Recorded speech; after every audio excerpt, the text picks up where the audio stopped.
Kisah mualaf yang sangat tangguh datang dari seorang pria bernama Niko Wijaya.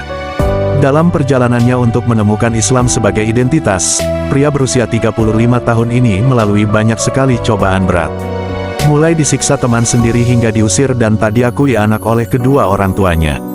Niko selain bekerja pada proyek-proyek di luar kota, ia juga seorang ahli kitab di agamanya dulu.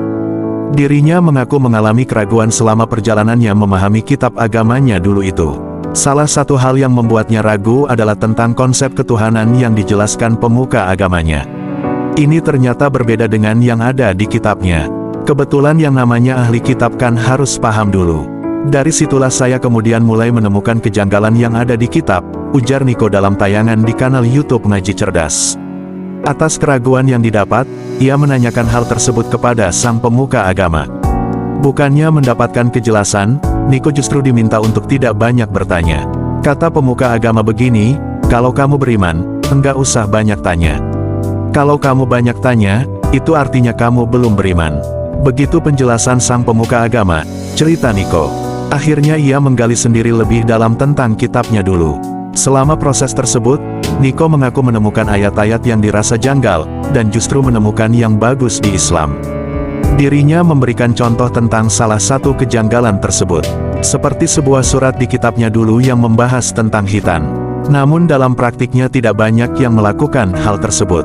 Umumnya mereka sunat atas anjuran dokter dan bukan anjuran agama. Hal itu yang membuatnya lebih tertarik belajar Islam. Ada 13 hal yang tidak dilakukan oleh orang-orang di agamanya, tetapi justru dilakukan di dalam Islam. Dalam perjalanannya untuk menemukan Islam, Niko sering bertanya-tanya tentang agama Islam kepada para rekan kerjanya.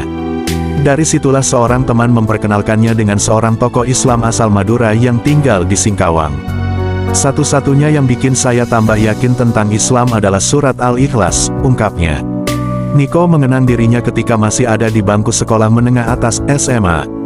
Ia mendengar seseorang yang berceramah tentang surat tersebut. Salah satu kandungan ayatnya memiliki arti bahwa Allah Subhanahu wa Ta'ala itu tidak beranak maupun diperanakan. Hal itu yang kemudian membuat Niko membandingkan lagi dengan salah satu surat yang ada di kitab agamanya dulu. Dia pun makin besar keingintahuannya terhadap ajaran Islam. Anehnya, ada seorang temannya yang tiba-tiba meneleponnya dan meminta untuk bertemu dengan alasan sudah lama tidak pernah berjumpa. Niko Wijaya pun mengiyakan ajakan tersebut.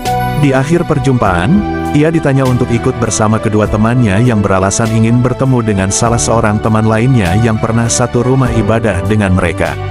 Anehnya bukan dibawa ke perumahan, Niko justru dibawa ke tengah-tengah hutan dan disandera.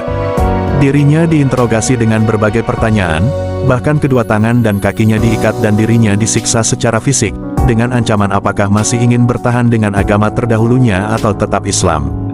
Niko pun bersikeras memilih Islam.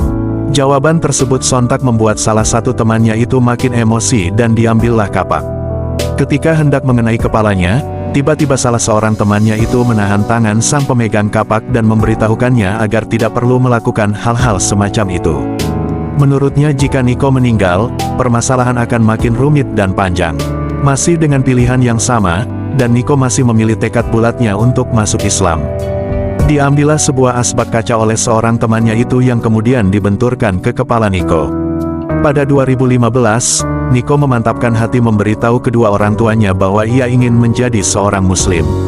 Ketika mendengar keinginan anaknya tersebut, orang tua yang mantan ahli kitab memberikan jawaban tidak terduga dan mempersilakan memilih agama yang diinginkan. Alih-alih mendapatkan restu, ternyata ada syarat di balik persetujuan yang diberikan kedua orang tuanya. Ia boleh masuk Islam dengan syarat keluar dari rumah, tidak boleh membawa pakaian sehelai pun, diminta memberikan kartu ATM-nya, bahkan kedua orang tuanya mengancam tidak akan mengakuinya sebagai anak. Tidak sampai di situ, bahkan Niko dipecat dari kantor tempat bekerja dengan alasan yang tidak jelas.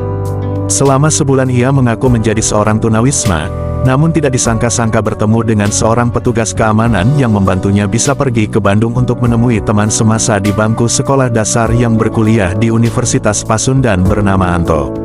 Tujuannya ke Bandung adalah untuk disyahadatkan, karena tekadnya ingin masuk Islam. Sungguh perjuangan yang luar biasa berat.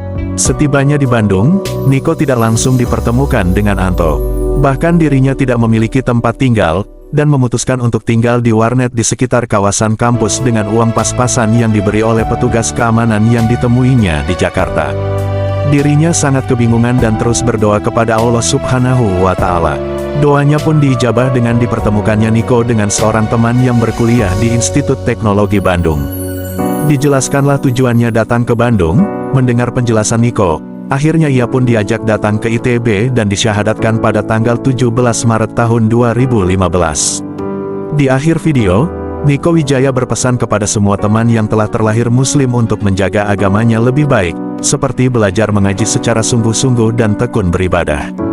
Pasalnya, seorang muslim sudah dimudahkan dengan lingkungan serta orang tuanya yang sama-sama Islam, dan sudah pasti akan mendukung apa yang dikerjakan sang anak tersebut.